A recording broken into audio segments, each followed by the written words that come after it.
Sunrise over Lake Baringo, the start of a new day in the Rift Valley of Kenya, a country of vivid contrasts and colours, from the equator to the shores of the Indian Ocean.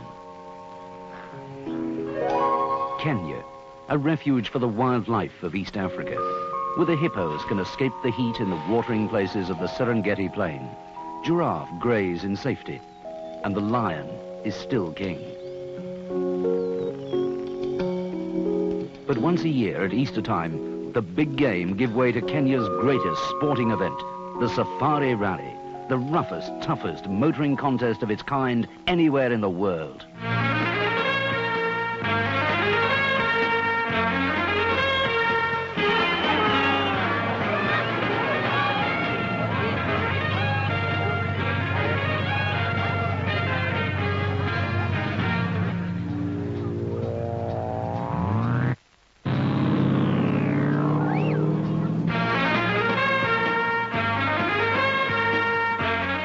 In 1979, 6 of the 66 cars entered for the safari were Mercedes, 3 of them SLC coupes, with top rallymen at the wheel.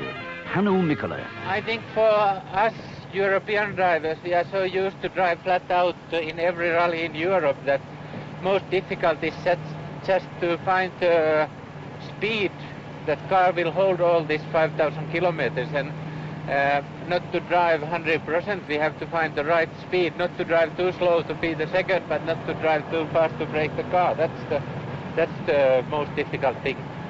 Safari veteran Bjorn Valdegaard was using automatic transmission for the first time. No, it's the first time I do rallying with automatic gearbox. And up to now it works perfectly right. Of course I not use it as maybe normal drivers use. I change the gears by hand anyway, you know, and it works very well. Kenya driver Vic Preston Jr., keen to rival his father's 2 safari wins, gave his opinion of the 5-litre coupe. Let's put it this way, I've done about 10,000 k's of testing in one of these cars, and to begin with I was a bit worried about the size and the weight and everything, but we seem to have sorted it out quite well. It's obviously a very big car and a very heavy car, and it's going to be hard work, but I do think it's a winner. The coupe's V8 produced 300 brake horsepower, but lightweight alloys in the engine and bodywork kept its overall weight down to around 3,000 pounds. The rally route was run in 3 loops from the capital Nairobi, the first one north to Lake Victoria. The weather was dry for the start of the Kenyatta Conference Centre. President Daniel Moi flagged away car number 1, Rauno Altonen and Lofty Drews in a Datsun.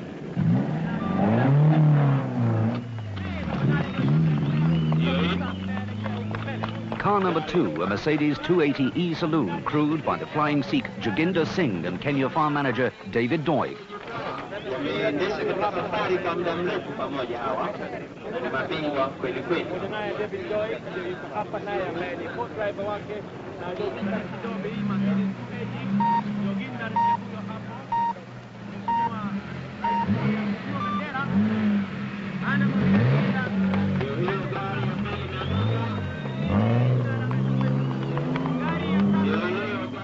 Of the 27 safari rallies so far, Joginder Singh has driven in 21 of them, winning 3 times. No wonder 50,000 East Africans cheer him on his way, caught up in Kenya's own special kind of safari fever.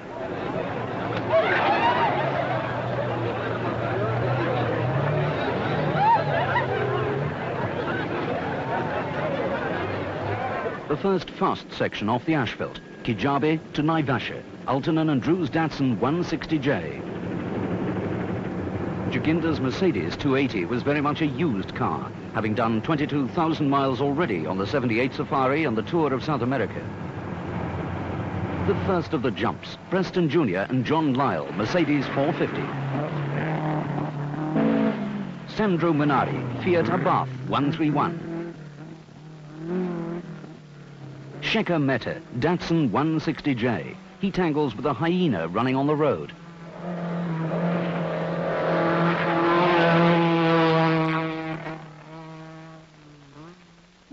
Valdegaard and Thorzelius beat their target time in their Mercedes coupe, 28 miles in 22 minutes. Hannu Mikkola and Arnie Hertz also cleaned the section in their Mercedes 450. Average speed set was 75 miles an hour. on narrow mud tracks along the escarpment from Nairobi to Naivasha. The long rains had started, so there was plenty of mud on the road. But on the first Easter Thursday afternoon, the safari stayed dry and sunny. Cheers for Jaginda from the local Kikuyu as they spot his Mercedes lucky mascot, a pair of tusks from a wild pig. Marco Allen, the 78 World Rally Champion in Fiat number 3. This was his first safari. Simo Lampinen, Peugeot 504 Coupe, the car that won the safari in 78. Harry Schallström, Datsun. Fellow Swedes call him Sputnik. Harry is one of no fewer than 20 seeded internationals in this year's safari. Preston Jr., Mercedes Coupe, drawn number 14. Sandro Minari, Fiat 131, Italian champion, Italian car. Timo Mäkinen, Peugeot, a car that's won the event 6 times in 27 years. Shekhar Mehta and Mike Doughty, Datsun. Shekhar won the safari for the Japanese in 1973. Valdegard and Thorzelius, Sweden's top-scoring crew, now in a real battle of the giants. Andrew Cowan and Johnston Sire, 2 Scotsmen in the Mercedes 280 Saloon, the car that Cowan drove to victory at the last London to Sydney Marathon.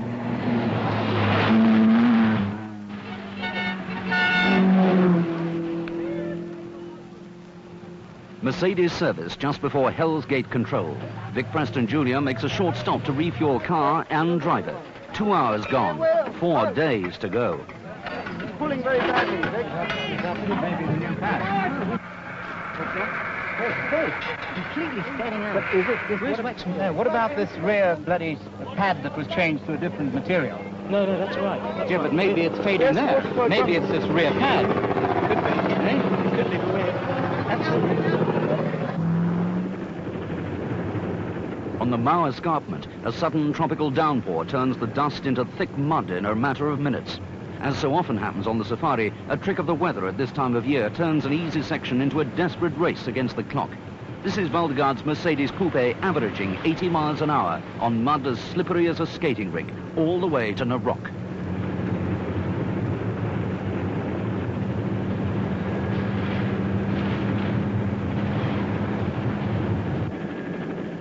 Soon after dusk on that first day, the cars were into Kisumu on the shores of Lake Victoria.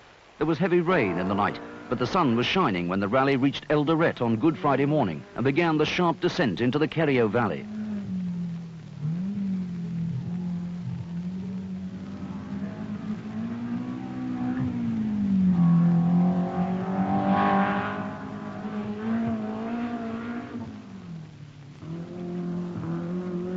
Climbing out of the valley up the escarpment to Cabarnet, Rano Oltonen and Lofty Drews were first on the road, but third on penalty points because of axle damage to their Datsun. The pressure of competition up front was turning the rally into a race.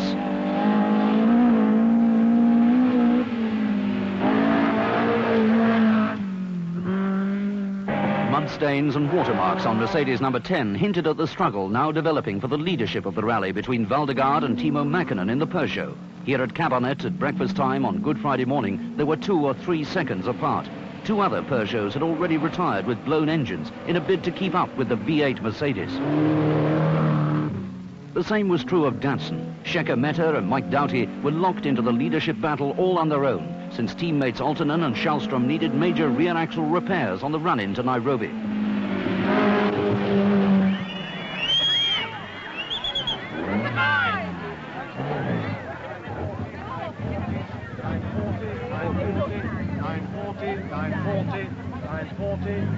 How are the pigeons?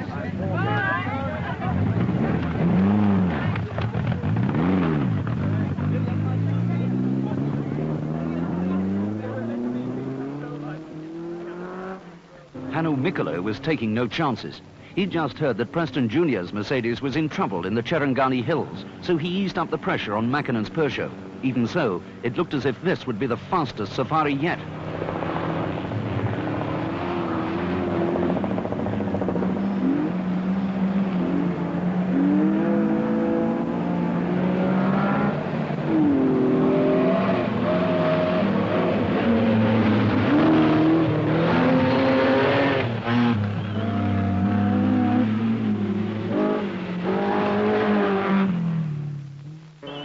Andrew Cowan had been driving his Mercedes 280 saloon without power steering due to damage from rocks, but was cheerfully holding off the Group 2 opposition.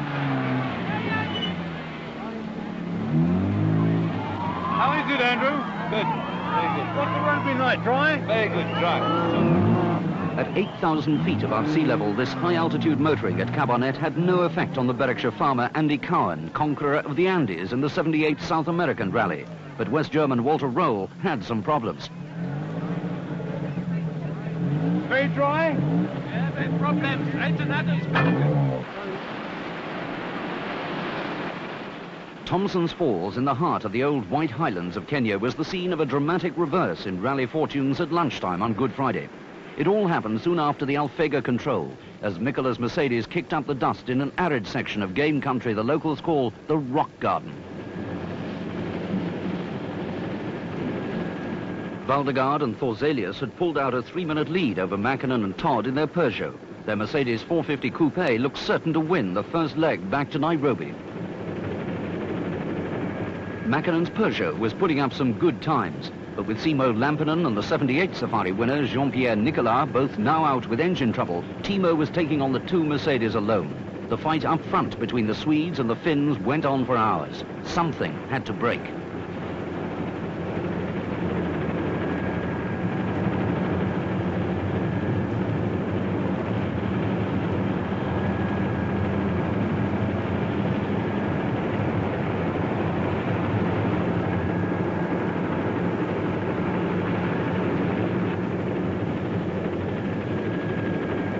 Factory teams were using light aircraft and helicopters for service.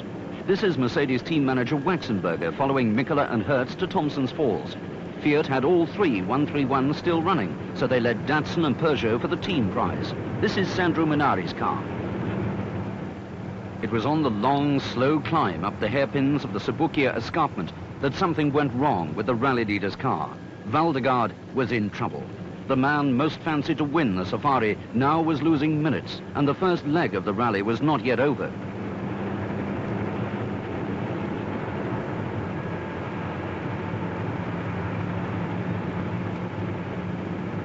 Almost at the top of the escarpment, just a few hundred yards from the main road to Thompson's Falls, another Mercedes crew, the Polish pairs Zada and Krupa in a 280 saloon, saw that Valdegaard's coupe had stopped in the ditch.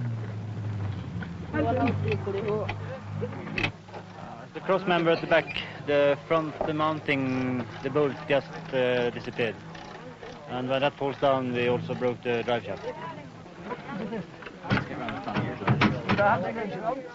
Waxenberger and the Mercedes mechanics fitted a new rear axle unit, and Valdegaard and Thorzelius were motoring again with more than an hour of lateness to make up.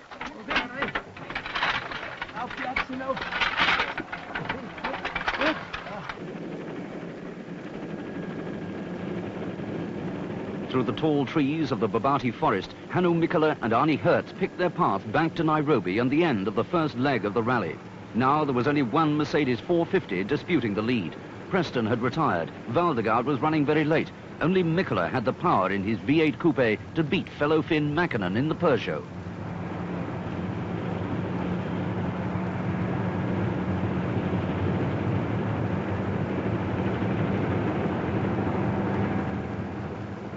A sudden downpour near Nakuru on Good Friday afternoon turned the tracks through the tropical rainforest into a sea of slippery mud.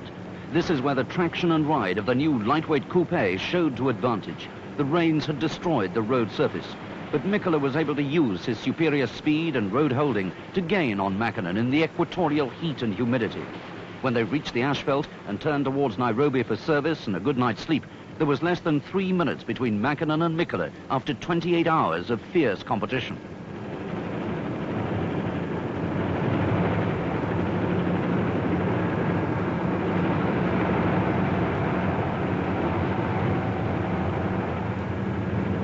Peugeot, Mercedes-Benz, Datsun, Fiat. Those were the first four to reach the overnight rest stop in Nairobi. 33 crews who came to grief somewhere along the 1,200 miles of leg one would not return. Vic Preston Jr., full of energy after his early retirement near Eldoret, turned mechanic in the family garage in Nairobi to work on Hannu Mikkela's coupe. Except for a broken windscreen caused by spectators throwing stones near Kisumu, the 5-litre 450 SLC was undamaged. On its first outing in an international rally, the Mercedes number 14 now was well placed to win the toughest event in the world calendar. Easter Saturday, leg 2. The safari turned south, down the Mombasa Road and back twice through the tighter hills, driving 10,000 feet high yesterday, sea level today. First, a fast section across the Maasai Plain. This is Mikkola and Hertz, averaging 80 miles an hour through the bush.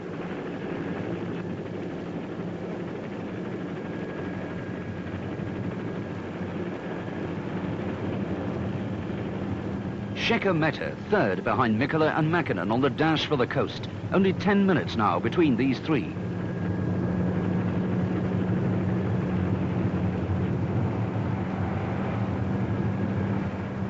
The tighter hills. Service crews keep a watchful eye from the air. It's dry and sunny at the moment, but many a safari has been won and lost on the rocky hairpins on the climb to Wundanyi. Mikkola leads on the road, if you can call it that.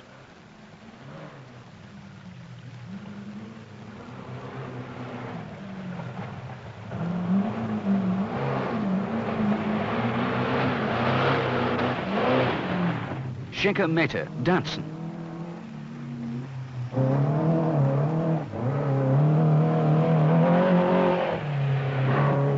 Sandro Munari lying fourth, and Fiat still lead for the team prize. Timo Mäkinen. In 10 minutes' time, his Peugeot's front suspension would break, letting Mikkola's Mercedes into the lead. Walter Roll was in collision with a local taxi higher up the hill, but his Fiat kept motoring.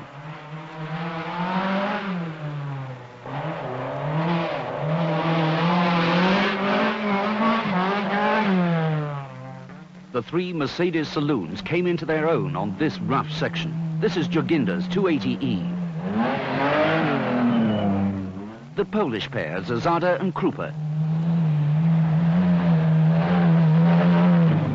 And Cowan and Sire. They were sixth into Mombasa and as competitive on the twisting tracks of the Titus as the smaller and lighter Fiats and Datsuns. It was in these hills that Valdegaard lost the 78 Safari in a Porsche. This year, his Mercedes goes through without trouble. Here, near Zavo, the Safari came into the country of the big game. It's impossible to close all the route to public traffic, so the risks of a rally car meeting elephant, zebra and giraffe are very real. Lions usually keep out of the way. Once through the game park country, the 37 cars left in the running were close to the shores of the Indian Ocean. Engines regained full power at sea level, and the race to be first through the dust into Mombasa was on.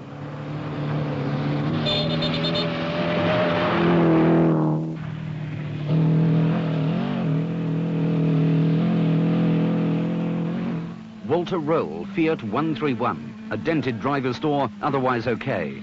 Choking dust, oppressive humid heat, thunderclouds over the sea.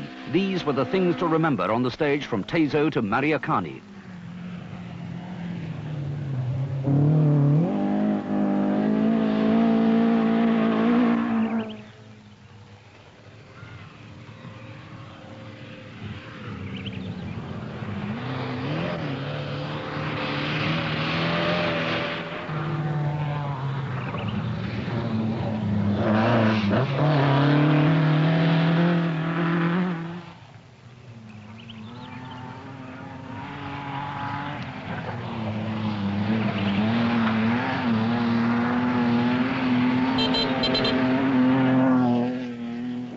Blue and green of the Indian Ocean, long empty beaches of white sand, holiday hotels and swimming pools. It was all waiting for the rallymen as they reached Mombasa for 4 hours of rest and relaxation just after lunchtime on Easter Saturday. In the old harbour of Kenya's second city, Arab dhows shimmered at anchor in the April sunshine. But in a backstreet garage, Eric Waxenberger, a steel rear axle bolt slung round his neck for luck, called on the Mercedes mechanics for a special effort now that Mikkola was leading the 79 Safari. Hanno himself was playing it cool. The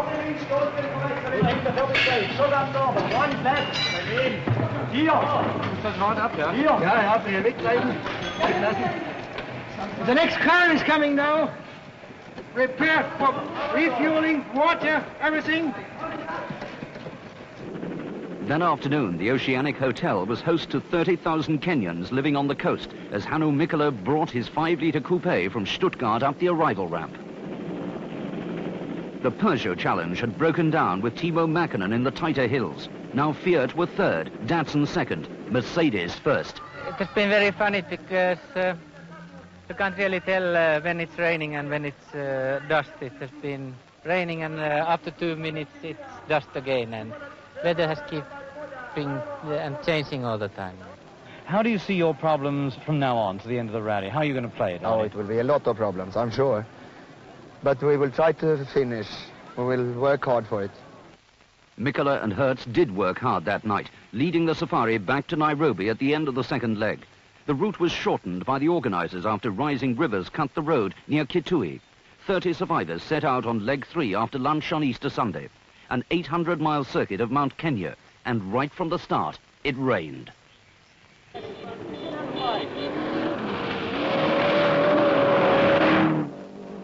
This decisive struggle went on in a downpour for most of the final night.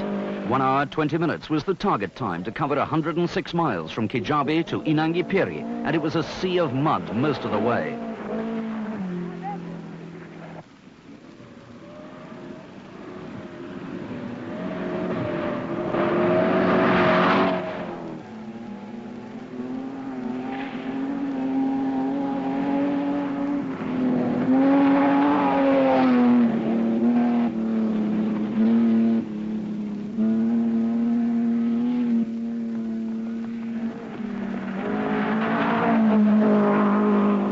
Two Mercedes coupes and two 280 saloons were in the first 10 crews left on the road, but the Polish crews, Zada and Krupa, were not among them. They'd crashed soon after leaving Mombasa the previous evening. At the Thompson's Falls control, team manager Waxenberger described how it happened.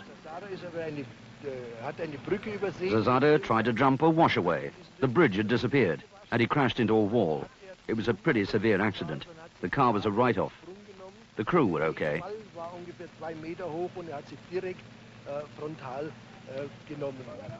At Thompson's Falls that Easter Sunday night, Mikkola and Hertz realized that an outright win was now within their grasp, so they were anxious to press on.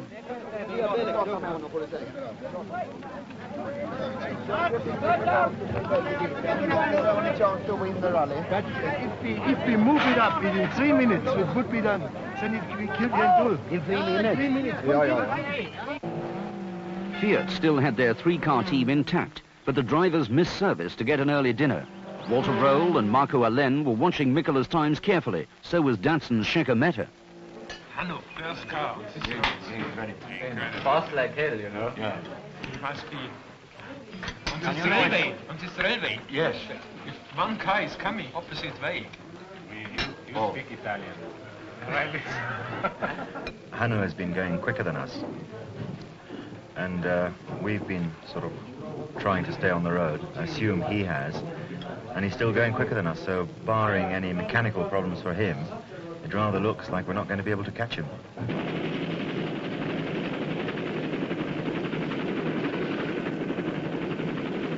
Dawn on Easter Monday. The lower slopes of Mount Kenya covered in a light mist. In the night, Mikkola's Mercedes suffered radiator damage from a broken fan. While he repaired it, Shekhar Mehta took over the lead in his Datsun. In bright sunshine, Mehta started the Nyeri to Muranga section, knowing there were only 3 hours left of the 79 safari for Mikkola to catch up. Valdegaard was pressing the Datsuns from behind in his 450 coupe. Jaginda and Cowan in the Mercedes saloons took on the Fiats, so Mikkola had plenty of support in his fight up front with the red cars from Japan.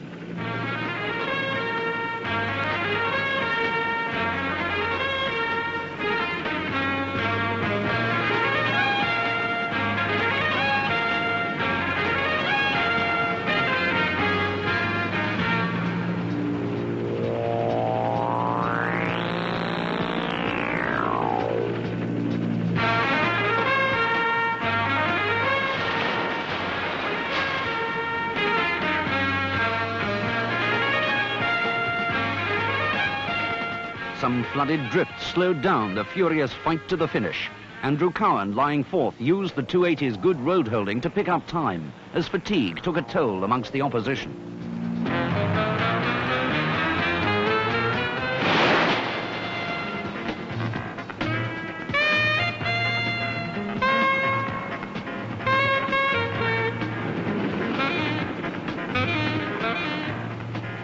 Mercedes on this last morning had 4 cars running in the first 10, though the factory hadn't entered for the manufacturer's team prize.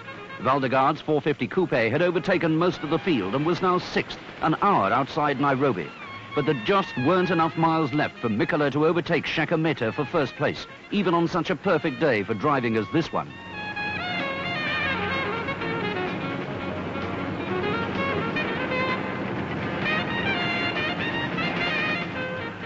Rauno Aaltonen rolled his Datsun in an 11th hour bid to win, and the Japanese mounted a massive service effort to keep him in, but in vain.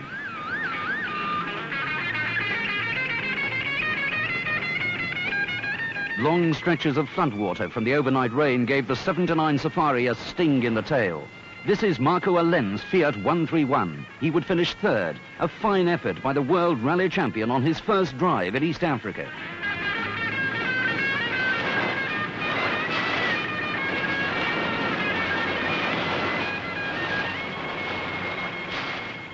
Andrew Cowan, the long-distance expert in a Mercedes 280. He doesn't put a wheel wrong in the wet.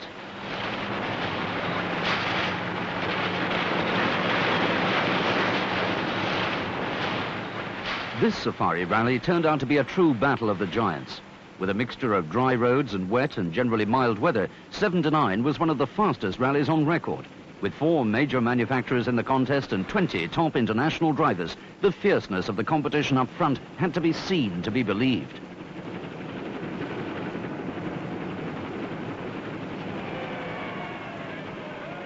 On Easter Monday, soon after midday by the town hall clock, Mehta and Mikkola finished the Safari 1st and 2nd.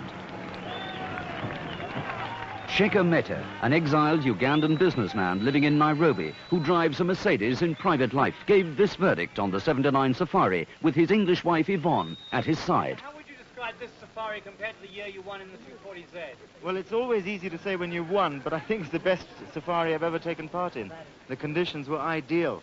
It wasn't too dusty, and apart from a few patches of mud, you could always drive everywhere, which is what it should be. But then this is in the lap of the gods, not in the lap of the committee. Hannu Mikkola and Arnie Hertz celebrate their 2nd place with the traditional champagne. For 5 punishing days and 3,000 miles, their Mercedes 450 SLC Coupe had been the car to beat. Hannu Mikkola was the first driver from outside East Africa ever to win the Safari in 1972.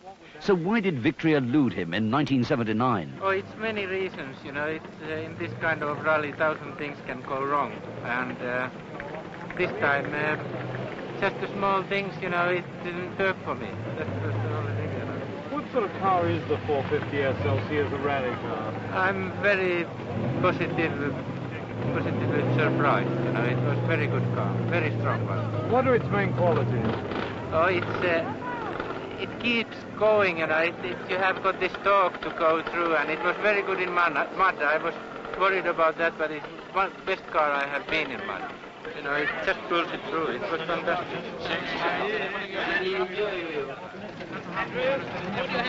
The 2 Scotsmen, Andrew Cowan and Johnston Sire, brought their Mercedes 280 saloon to the finish in 4th position.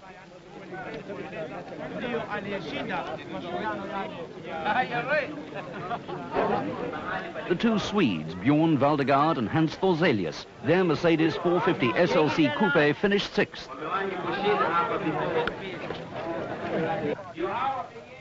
Kenyans Joginder Singh and David Doig, Mercedes-Benz 280E. They finished 11th out of 22 survivors. How would you sum up the Mercedes 280 as a rally car? Very strong car. Very good car.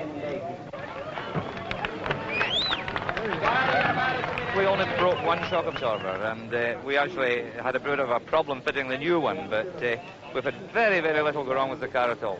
I think it's a fabulous car, and I enjoy driving it very much. I think it's a bit big for the African roads, but, you know, I love the car. It's great. The 79 Safari confirmed the potential of the 450 Coupe's 5-litre engine and the strength of its automatic transmission. With very few modifications on its motorsport debut, the new Mercedes was always competitive in the toughest rally in the world.